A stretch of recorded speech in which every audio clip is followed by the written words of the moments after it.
Social media पर जैन समाज के सबसे लोकप्रिय जैन न्यूज़ चैनल महालक्ष्मी की ओर से सुबह सुबह 8 बजे, अब तो सुबह क्या गर्मियों में तो सुबह लगभग दोपहर बन जाती है 8 बजे, सादर जय जिनेंद्र के साथ वर्षा योग स्थापना 27वां वर्षा योग, सबसे बड़े संघ का दिल्ली राजधानी के अंदर यह वर्षा स्थापना यमुना स्पोर्ट्स कॉम्प्लेक्स में जो दृश्य देख रहे हैं आप, नृत्य के अंदर वहीं के बालिकाओं ने, महिलाओं ने मिलकर जो ये 10 मिनट का प्रदर्शन किया, आत्मविभोर कर दिया सबने। पर आचार्य श्री ने स्थापना के साथ ही एक पहली मोहर के अंदर कहते हैं 1 2 3 बड़े मुद्दे जैन समाज के सामने खड़े कर दिए, जिसका नितांत हल निकालना आवश्यक है। रोजाना बदल रहे हैं तीर्थ। अगर एक तमिलनाडु स्टेट की बात करें, जहां पर कहा उन्होंने कहा इस यमुना स्पोर्ट्स कॉम्प्लेक्स से बड़े बड़े तीर्थ जहां पर हैं, जिन्हें आधे से ज़्यादा क्या अधिकांश जैनों ने देखा ही नहीं है, ऐसे सिमटकर संख्या 1000 के आसपास थी और अब मात्र ऐसे विचार 178 हमारे पास रह गए हैं। पता नहीं कब कौन सा एक और खिसक जाए। कितने ही बदल दिए, आज हम इनकी ओर देख नहीं पा रहे हैं। धर्मांतरण का सबसे बड़ा दाइश जो लगा है, वो सब संप्रदाय कहते हैं कि मुझे ज़्यादा नुकसान हुआ, मुझे ज़्यादा नुकसान हुआ, मुझे, पर वास्तव में जो सबसे गहरी चोट लगी वो जैन समाज को लगी। गिनती में कम और बदलाव में दम। सैकड़ों महिलाएं, क्या कहें, सैकड़ों बेटियां हमारे यहाँ से नाबालिग बालिग होती हैं और बदल जाती हैं। इसके बारे में किसी समाज ने, किसी समिति ने, किसी कमेटी ने, किसी राज्य ने, किसी संस्थान ने आवाज नहीं उठाई। सबसे बड़ा चोट तो इस पर इसकी लगती है।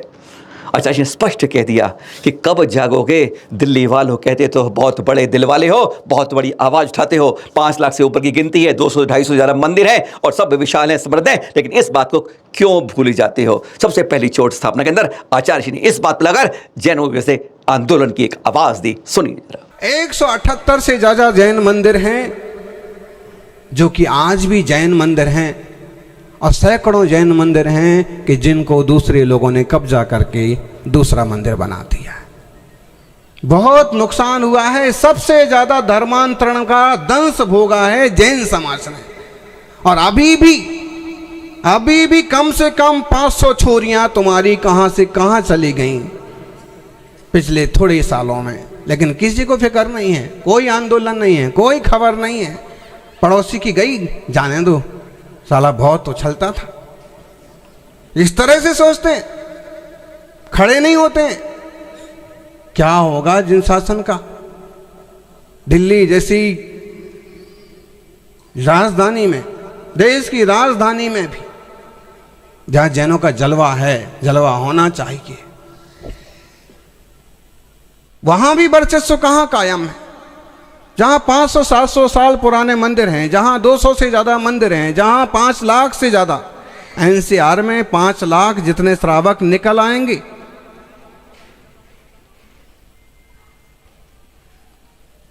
कुछ भी कहिए, आप कितनी भी कमाई कर रहे हो, आप कितना भी प्रदर्शन कर रहे हो, लेकिन आप पिछड़ रहे हैं। संख्या के मामले में, शक्ति के मामले में हमारी आंखों देखे हमारे मंदिरों पर कब्जा कर लिए जाएं और हम सिर्फ देखते ही रह जाएं।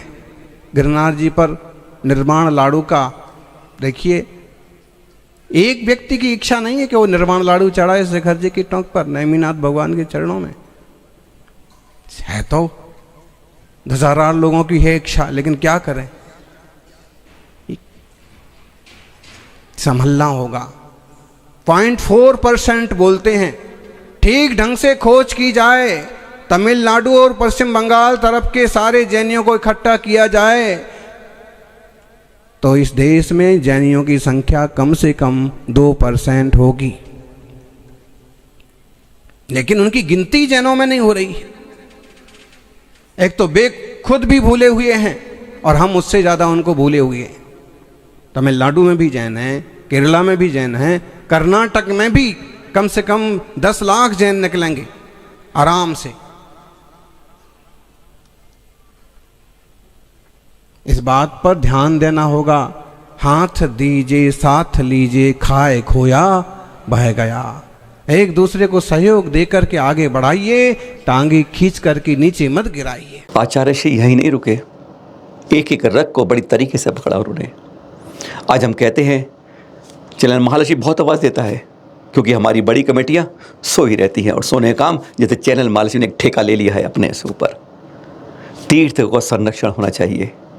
अपने अचल तीर्थ कम से कम इस वर्षा की स्थापना के अंदर कुछ तो अंश निकाल के इन वर्षा में जो करोड़ों रुपए खर्च करते हो कुछ तो उसका रखो। पर आचार्य जी ने कहा तुम तीर्थों के संरक्षण की बात करते हो, अरे समाज को इस संरक्षण की बात करो। इतना गरीब हो गए समाज, सारे समृद्ध नहीं हैं, कई बहुत नीचे हैं बेचारे जिनको एक बार खाने के बाद दूसरे के नसीब नहीं होता है। आज हर मंदिर के अंदर अगर समृद्ध है तो कमजोर लोगों को भी ध्यान रखना चाहिए। अरे अगर तुम तीर्थ संरक्षण की पेटी का हर मंदिर में रखते हो तो समाज जीर्णोद्धार की पेटी का भी समाज के उस वर्ग के लिए भी एक दान पेटी होनी चाहिए।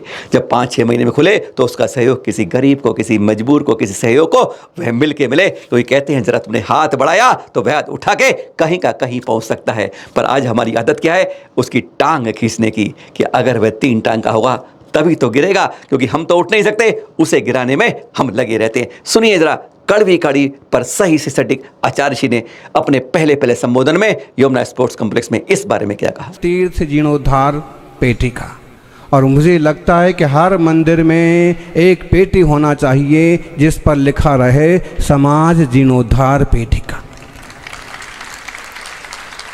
उसकी राशि से समाज के उन पिछड़े वर्गों को आगे बढ़ाया जाए। बहुत लोग हैं ऐसे, बहुत लोग हैं जो पिछड़े हुए हैं, जिनको एक बार की रोटी भी मुश्किल से मिलती है।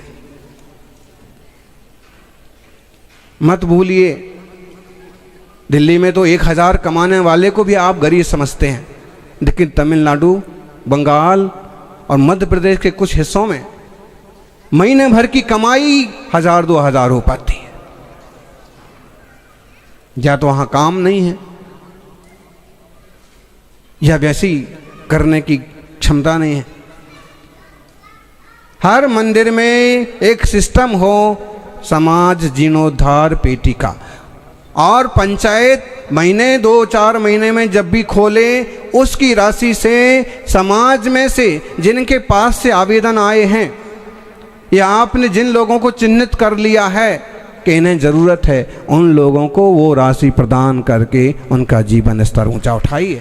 मुहिम की शुरुआत तो उन्होंने इस बात से करी, सब कुछ हो गया है, महावीर जन कल्याणक बना लिया अपने स्वामी का, अपने वर्षा की स्थापना कर ली। अब लक्ष्य सबके सामने, हर जैन के सामने सिर्फ एक बच जाता है, आने वाला 2550वां जिन शासन जिनका चल रहा है, ऐसे 24वें तीर्थंकर महावीर स्वामी का निर्वाण महोत्सव। याद होगा 2600 महोत्सव, जब हमारे प्रधानमंत्रीकालीन अटल बिहारी वाजपेयी जी आए थे, उन्हीं को इंगित करते हुए आचार्य श्री सुनील सागर जी ने स्पष्ट कहा, तब अटल बिहारी वाजपेयी जी ने सहयोग आया था, वह आए थे। अब मोदी जी आपका नंबर है, अब आपको आना है, आपको आगे समझाना है। G20 की बात हो रही है, हमारे देश में बात हो रही है, पर क्या इसके अंदर हम वो अहिंसा शाकाहार के महावीर स्वामी के संदेशों को, अपरिहार्यवाद को, स्यादवाद को, क्या उनको नहीं पहुंचाना चाहिए? क्या संस्थानों के नाम और मार्गों के नाम क्या इसमें नहीं जोड़े जाने चाहिए?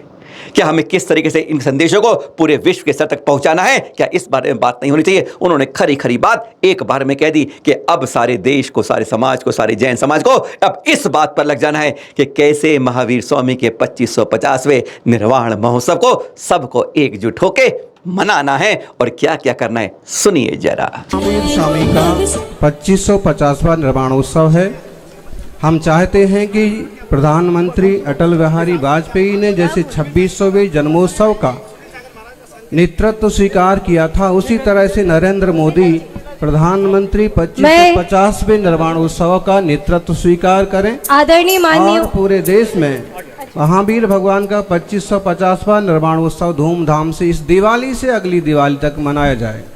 इस अवसर पर उचित रूप से सिक्के, आवरण आदि का विमोचन हो और देश के विभिन्न संस्थानों का नाम भगवान महावीर के नाम से किया जाए। सत्य, अहिंसा, सदाचार, शाकाहार के लिए G20 के अंतर्गत एक बहुत अच्छा माहौल बनाया जाए और महावीर स्वामी के सिद्धांतों को आगे तक पहुंचाया जाए। कि महावीर स्वामी के नाम से किसी सड़क या किसी संस्थान का नाम तो हो ही, लेकिन ये ज़रूर होना चाहिए कि सड़कों पर संत चलते हैं, कावड़ वाले चलते हैं, नंगे पांव चलते हैं। ऐसे में जो 4 इंच की सफ़ेद पट्टी होती है उसे परिवहन मंत्री 8 इंच की बनवाएं तो वहाँ चलने में बहुत सहूलियत होगी। लोकसभा अध्यक्ष ओम बिरला जी, तबीयत खराब थी, दर्द हो रहा था, पीड़ा थी। कुछ समय पहले तक उन्होंने कहा कि मैं नहीं आ पाऊंगा कार्यक्रम में। पहले वादा किया था, पर स्वास्थ्य के आगे कौन टिक पाता है। जब स्वास्थ्य में ढीले हो जाए तो कोई चल नहीं पाता है। पर कहते हैं गुरुवर की आशीर्वाद से समझ लो, किसी तरह वे आए लड़खड़ाते हुए। पैगाम उनके पास था कि मोदी जी के बात आपको पहुंचानी होगी। और महावीर स्वामी के संदेश, वह भी कहते हैं हाँ, आज पूरे विश्व में जागरण की जरूरत है। आज अहिंसा की मिसाइल की उस एटम बम से ज़्यादा जरूरत है। आज हमें शस्त्र चाहिए, शास्त्र नहीं। जितना खर्च हम इन शस्त्रों पे करते हैं ना, अगर उतना शास्त्रों पे कर लें तो दुनिया कहीं की कहीं बदल जाए, पूरा हिंदुस्तान बदल जाए। क्या कहा उन्होंने, जरा एक बार सुनेंगे ओम बिरला जी ने इस बारे में। यह मुहिम थी यमुना स्पोर्ट्स कॉम्प्लेक्स पे वर्षा की स्थापना पर आचार्य सुनील, सबसे बड़े संघ की और सबसे बड़े लोकसभा अध्यक्ष की। सुनिए जरा। सत्य अहिंसा के पथ पर कदम बढ़ाता है कोई बिरला, बिरला जी है ना। सत्य अहिंसा के पथ पर कदम बढ़ाता है कोई बिरला, दीन दुखियों की सेवा के लिए काम करता है कोई बिरला। यूं तो दुनिया में हजारों लोग आते हैं, लेकिन संसद का नेतृत्व करता है ओम बिरला। राष्ट्र संत जिन्होंने देश में घूम घूम कर भगवान महावीर स्वामी के विचारों को, उनके ज्ञान को, उनके उपदेश को देश के अलग अलग राज्यों के अंदर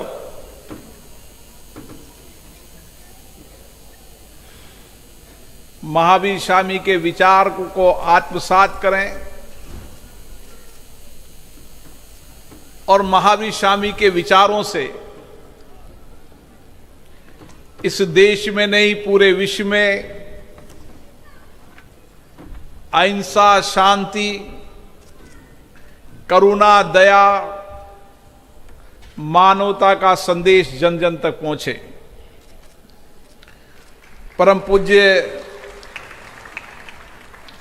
सुनील सागर जी महाराज और उनके सत्संग को मैं नमस्तु करता हूं। मुझे खुशी है कि आचार्य संघ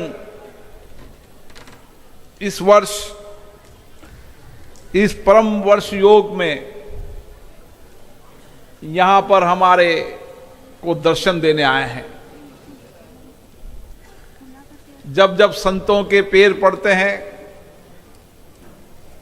वो धरती धार्मिक भी हो जाती है और उसका लाभ, उनके विचारों का, उनके उपदेशों का लाभ हम सबको मिलकर जीवन की जीने की राह को बताने का काम करता है।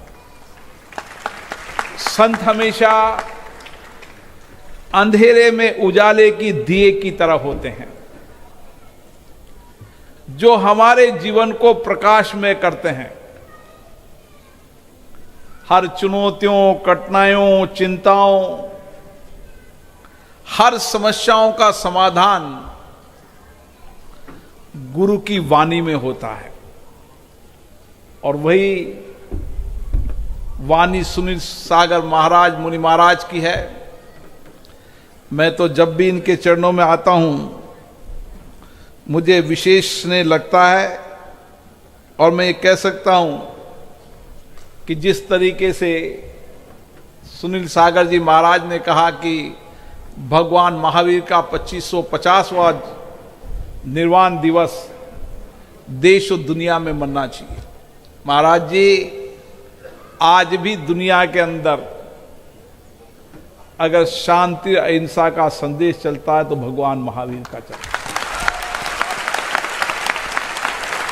और इतने वर्षों के पहले इस सृष्टि पर जो भगवान महावीर ने कहा था आज हजारों वर्ष बाद भी वह षष्ठी पे उन्हीं के किए गए उपदेश, उनके किए ज्ञान से ही विश्व में शांति आ सकती है, विश्व के अंदर मानव जीवन में परिवर्तन हो सकता है। अगर व्यक्ति को सात्विक रहना है, व्यक्ति को अपने मानवीय जीवन के अंदर जो मनुष्य जीवन मिला है, उस मनुष्य जीवन के अंदर अगर भगवान महावीर के विचारों को आत्मसात कर लें, उन्होंने कहा जो कुछ भी है परिग्रह है, अपरिग्रह है, तो हमारा कुछ नहीं, समाज का है। और यही संदेश के कारण जैन समाज के जहां भी लोग रहते हैं, अहिंसा सत्य के मार्ग पर चलते हैं, मानवीय सेवा का पुण्य का काम करते हैं, और जब भी आपदा संकट कोई आता है उस समय समाज को समर्पण होते हैं। यही अपने गुरुओं का दिया हुआ संदेश है।